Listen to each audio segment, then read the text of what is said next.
Viajamos hasta el centro de Cataluña para descubrir el monasterio de Sant Pere de Casserres.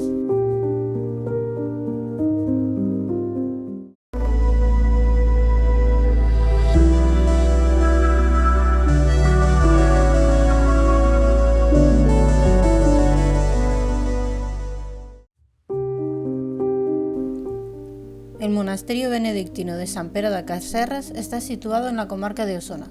Tiene unas vistas inmejorables del río Ter y de su entorno. Llegar a él no es fácil. Mejor dicho, piensas que el GPS te está haciendo una mala pasada, pero no. El tramo final para llegar a él es una carretera muy estrecha, aunque asfaltada, con muchas curvas. Si te animas, verás que vale la pena verlo. Aparcado el coche, nos vamos a buscar nuestras entradas. Para facilitar la visita y evitar las aglomeraciones, se ha creado un circuito. En la entrada nos entregan el folleto informativo y nos comentan cómo iniciar la visita. Unos carteles nos invitan a empezar la visita. Tenemos que ir a la izquierda y, por sorpresa nuestra, el camino va justo al lado del río Ter, así que disfrutamos de la visita y de la naturaleza. Pero si os parece, voy a contaros 4 cosas sobre el origen del monasterio, antes de entrar. Hay documentos que nos indican que aquí había construido el castillo y la ermita de Sant Pere. En el año 1006, la vizcondesa de Osona y Cardona compra la propiedad y financia la construcción del monasterio. Los primeros monjes llegan en el año 1012, aunque no se consagra hasta el 1050. En el 1079 pierde su independencia. Este se fusiona con el monasterio de Cluny, quien empieza a administrar el centro. Este progresa y en el siglo XIII la comunidad aumenta y se quedó en 12 monjes, pero no siempre fue todo bien. Entre los siglos XIV y XV empieza el declive, por lo que a finales de siglo solo ya quedan 2 monjes. Perdió tanta importancia que fue vendido a manos privadas, hasta el 1991 que lo compró el Consell Comarcal de Osona. Junto con la Generalitat de Cataluña empiezan su restauración entre 1994 y 1998.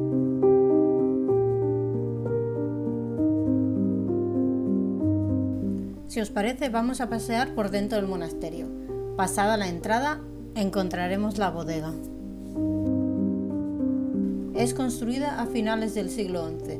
En los inicios del monasterio se utilizaba para alojar a personas que ayudaban a los monjes. Después se transforma en bodega. Los monjes recibían y almacenaban comida entre sus paredes. En la sala encontramos una reproducción de cómo era y cómo se utilizaba.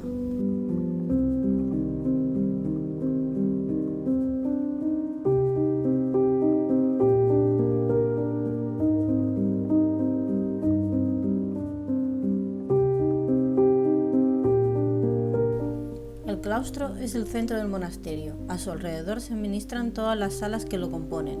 Este es el más antiguo conservado en Cataluña y se construyó a finales del siglo XI. Aunque el que ha llegado a nuestros días es una reconstrucción realizada en el siglo XV, después de que un terremoto tirara buena parte al suelo.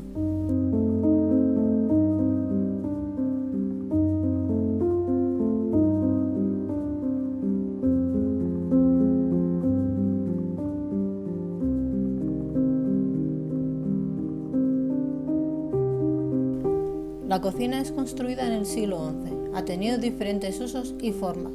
La construcción actual es realizada a partir de un ejemplo de otros monasterios. Durante el siglo XIX se le realizó un nuevo techo para hacer otro piso. Ahí se alojaban los ayudantes de los monjes en ese momento.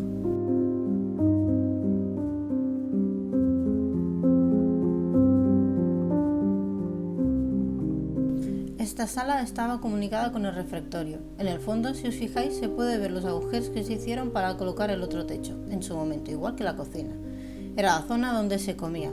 Solo se accedía a ella para comer. El resto de horas estaba el acceso cerrado. El mobiliario es una reproducción realizada de dibujos encontrados durante el siglo XI.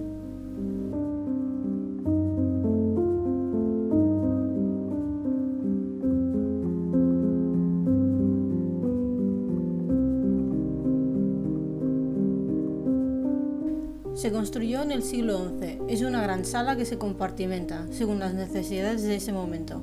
Ahora se ha realizado una exposición en su interior y también se ha reproducido lo que era un antiguo dormitorio con una cama de época.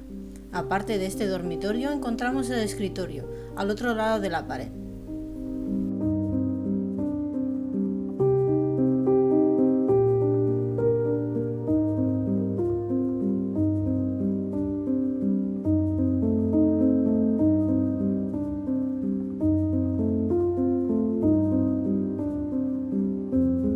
El escritorio tiene su propio acceso. Esta sala era utilizada por los copistas. Copiar e ilustrar libros era uno de los trabajos más importantes que se hacían en los monasterios. Podemos ver algunos ejemplos de trabajos y materiales que se utilizaban en la época.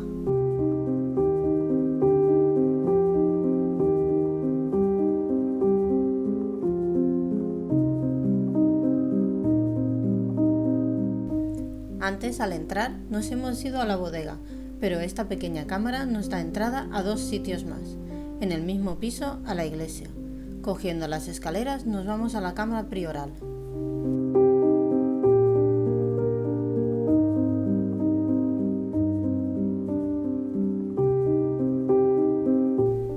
Está construida sobre la bodega.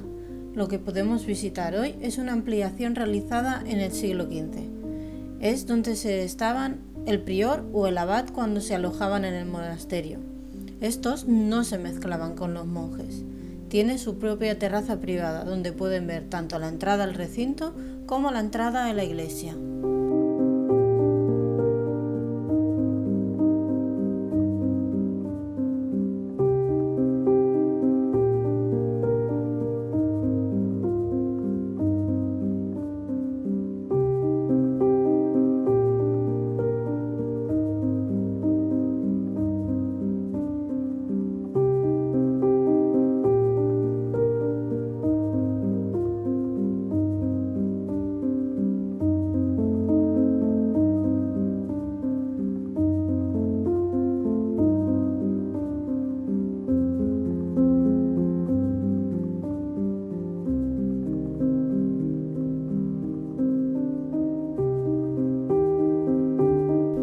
De este gran recinto solo nos falta descubrir la iglesia. Aunque nos pueda parecer muy simple en este momento, es una de las iglesias románicas más importantes de Cataluña.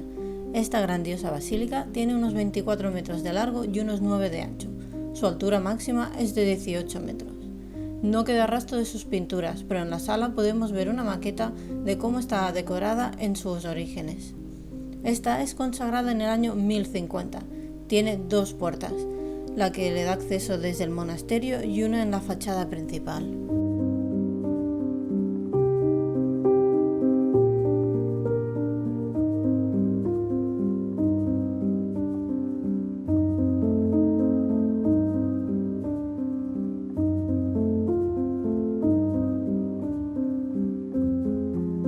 Si paseamos por el exterior, en el jardín del monasterio de Sant Pere de Casserres, encontramos el hospital. Es un edificio independiente y no muy grande. Era normal de la regla de San Benet que estuviera a los alrededores del monasterio, ya que solía alojar a los peregrinos y a los enfermos pobres. Es una pena que no está abierto al público en el momento que nosotros lo visitamos. En el interior se ha restaurado y normalmente se utiliza para proyectar un vídeo con la historia del monasterio.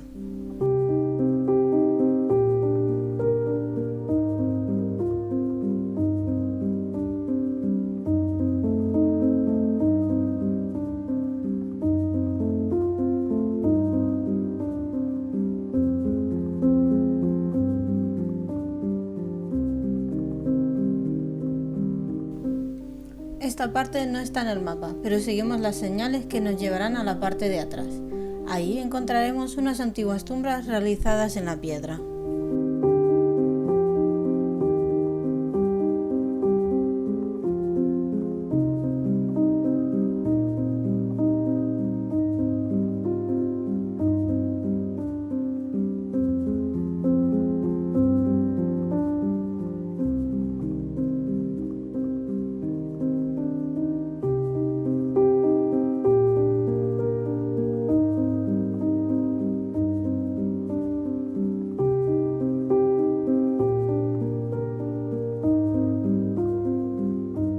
Ahora sí que ya hemos terminado la visita al monasterio. Nos queda un bonito paseo hasta la entrada. Espero que os haya gustado el sitio y que os animéis a visitarlo. Deseo vuestros comentarios y likes. Muchas gracias. Nos vemos en el próximo reportaje. Chao.